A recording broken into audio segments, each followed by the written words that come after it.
Gostaria de convidar André Teles, assessor especial de inovação do Estado do Paraná, que hoje está na Secretaria de Trabalho, Justiça e Família, né? É um empreendedor.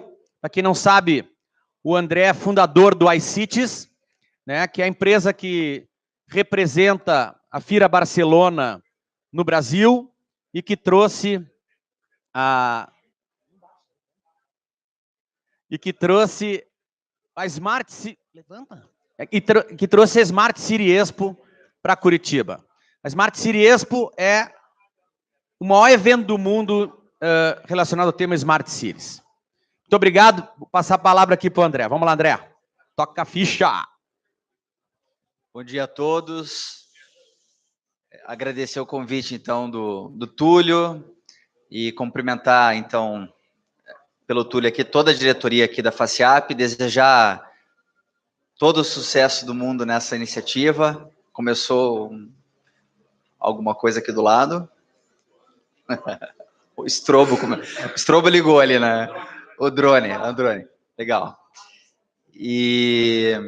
Bom, o Túlio, ele costuma dizer que ele respira inovação. Então, é um cara que acorda e dorme pensando na questão da inovação. E essa palestra justamente é para, primeiramente, contextualizar um pouco a questão da inovação em si, que é uma palavra que vem sendo utilizada com frequência nesses últimos anos, né? E a gente tentar entender melhor o que é o conceito da inovação, onde que ela se aplica, como ela vem sendo aplicada, e, em especial, o trabalho que a gente vem fazendo no governo do Estado. Vou mostrar para vocês o nosso primeiro trabalho, nosso primeiro case, que é o case do aplicativo Paraná Serviços, e vou detalhá-lo na sequência. Então, primeiramente, a questão de contextualização da inovação. A gente vê aqui uma melancia quadrada, né? Posso perguntar para vocês, uma melancia quadrada, isso aqui é uma invenção, isso aqui é uma inovação? Depende. Né? Depende muito se essa iniciativa agrega valor a um determinado público. Então, a inovação é a criação de algo novo ou a melhoria de algo já existente, sempre agregando valor a um determinado público, né? Senão é uma mera invenção. E na China, né, essa melancia aqui, ela foi modificada geneticamente justamente para ter um padrão melhor de transporte, para que ela possa ser colocada certinha dentro de uma questão de logística, mas no Brasil nunca se pensou nisso. Então no Brasil não sei nem se teria mercado, a princípio teria que validar, teria que testar a hipótese, né? Teria que se mediador, né, Túlio? Tudo aquilo que a gente testa em startups para verificar se realmente seria uma inovação. Mas na China já tem uma aplicabilidade, então a gente pode considerar, sim, uma inovação. Então, lembrando, a inovação, ela sempre vem para melhorar algo que já existe ou criar algo extremamente disruptivo, radical, né, que consiga, muitas vezes, matar a solução anterior, né? Muitas das gigantes da empresas de tecnologia costumam dizer que o seu maior desafio é matar o seu principal produto, né? E muitas acabaram não pensando dessa forma. A gente vê uma Blockbuster, por exemplo, né, que poderia ter criado a Netflix se tivesse esse conceito da inovação intrínseco, né, correndo dentro do sangue. E é isso que eu tenho certeza que é o trabalho que o Túlio vai fazer aqui à frente do InovaLab, e novamente desejo aí todo o sucesso do mundo para o Túlio. Onde se aplicam as inovações? Então, a gente pode aplicar inovações em processos, né? Processo, sem dúvida nenhuma, é uma das melhores maneiras da gente conseguir trazer eficiência, né? Tornar os processos mais ágeis e mensuráveis é algo que muitas vezes é invisível, né? Não é diferente de um produto, de um serviço, o processo, né? Mas é o que dá, muitas vezes, um melhor resultado em termos de eficiência e agilidade, né? A gente vem vendo questões relacionadas à automação, softwares de gestão, modelos de negócio voltados à questão de processos inovadores. A gente precisa, inclusive, vencer isso dentro do próprio governo, né? Isso a nível federal, estadual, municipal, né? Desburocratizar o sistema. E muitas vezes a melhoria dos processos, elas vem justamente para isso. Produtos, onde a gente consegue tangibilizar mais a questão da inovação, né? O setor industrial, automotivo, enfim, os próprios hardwares aí tem muitas características inovadoras, a gente vê isso no nosso dia a dia. Os serviços, né? Então, muitas startups aí que enfrentam esse desafio de tornar serviços mais inovadores, a própria MagTab, que faz a revista Times, então, essa revista aqui, Times Inova Lab, ela foi criada por uma startup que conseguiu fazer aqui do Paraná, né, conseguiu fazer uma disrupção no modelo de entrega de serviços de editoração. É isso mesmo, Túlio? E com isso, inclusive testando o modelo aqui na própria Inova Lab, lançando essa revista aqui. Então, eles conseguem deixar o processo de editoração muito mais ágil, simplificado, com templates próprios. Né? Mas, né, apesar da gente saber que a gente precisa inovar em processos, que a gente precisa inovar em produtos, que a gente precisa inovar em serviços, o nosso grande desafio é ter um novo modelo mental, né? Inovar as pessoas conseguirem participar do processo de inovação de uma forma ampla, né? A gente conseguir ter uma cultura organizacional inovadora. Estou ilustrando aqui com o skate aqui, mas não quer dizer que todo o ambiente ele precisa ser legal como esse ambiente aqui, né? A principal mudança começa realmente pelas pessoas. A partir do momento que as pessoas conseguem entender o quão é importante a gente ter um processo de inovação sistemático, amplo, aí sim a gente vai conseguir verificar na prática novas mudanças relacionadas, por exemplo, à organização do local do trabalho, liderança organizacional, as próprias relações interpessoais vão melhorar com certeza. Então, é nas pessoas que a gente deve pensar uma nova maneira de pensar a cultura da inovação, no mindset, no modelo mental.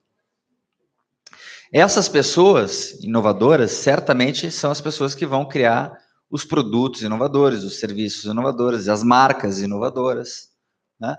A inovação, ela cria novas categorias de produtos e serviços, né? Explorando novos mercados e novas tecnologias. E quanto mais a gente conseguir ampliar esse ecossistema inovador, que ele não fique tão somente restrito a pesquisadores, inventores, acadêmicos, os empreendedores, principalmente os empreendedores de alto impacto, de base tecnológica, já têm a inovação como um viés muito forte, mas sim todas as pessoas que compõem a organização, unindo as pessoas em torno do mesmo propósito. Né? As pessoas têm que saber qual é o seu propósito, qual é o propósito da empresa que elas estão trabalhando e o porquê do inovar.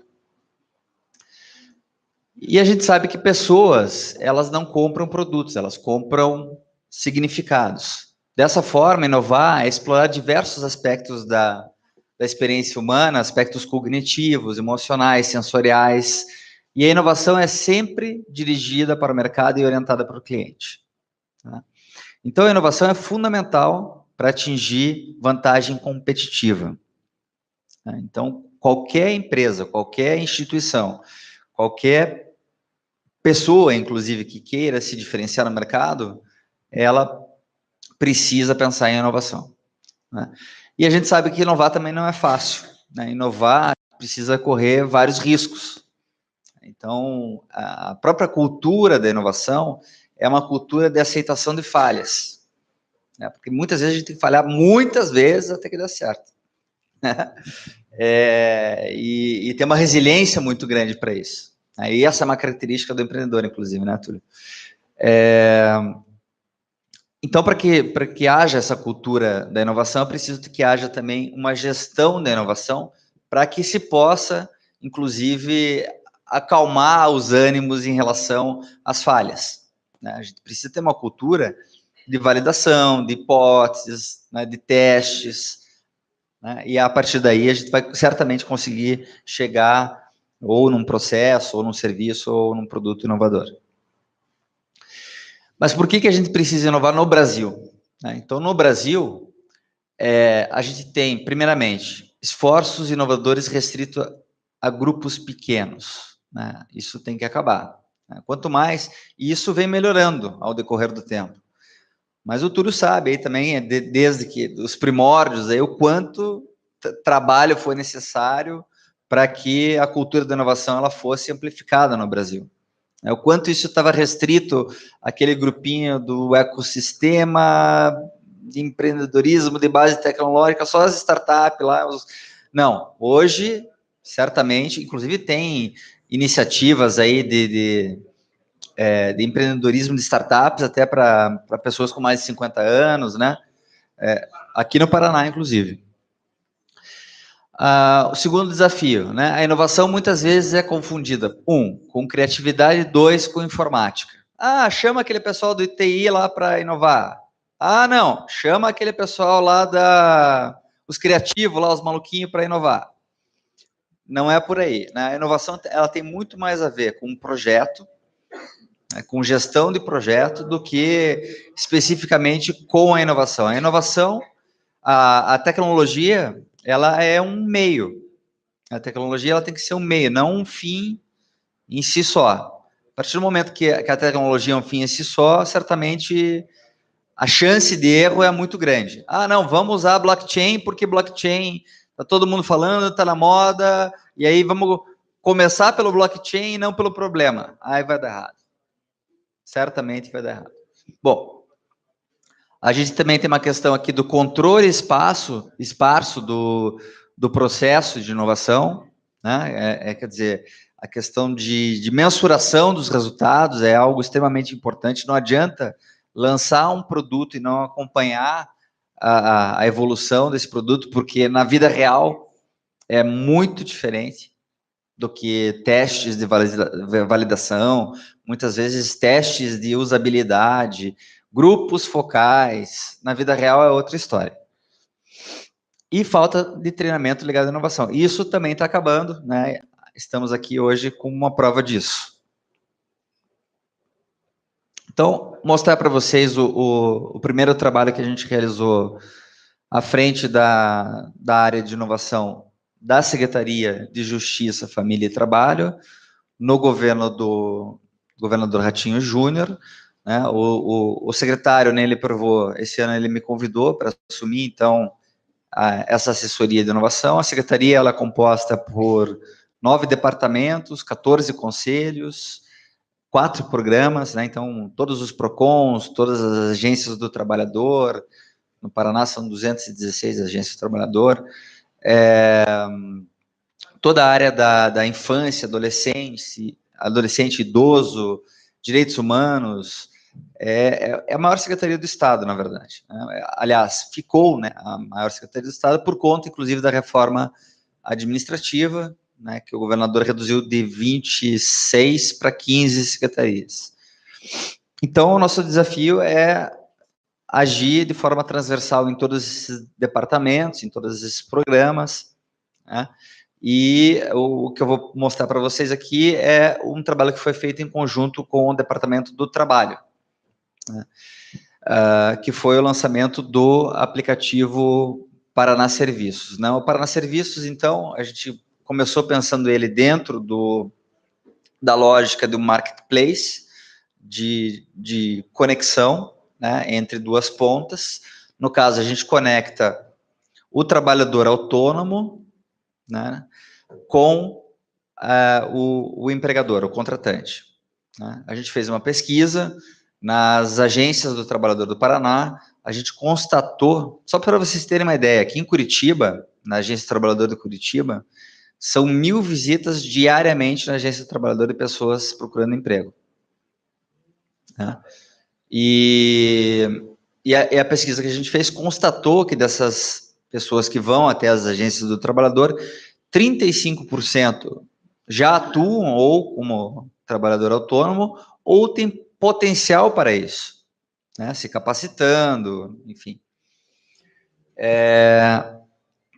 Então a gente começou com essa lógica do design thinking, realmente, e isso de forma muito acelerada, porque a gente queria fazer uma entrega rápida e eficiente, mas porque muitas vezes a inovação ela também se perde na metodologia. O que eu quero dizer com isso?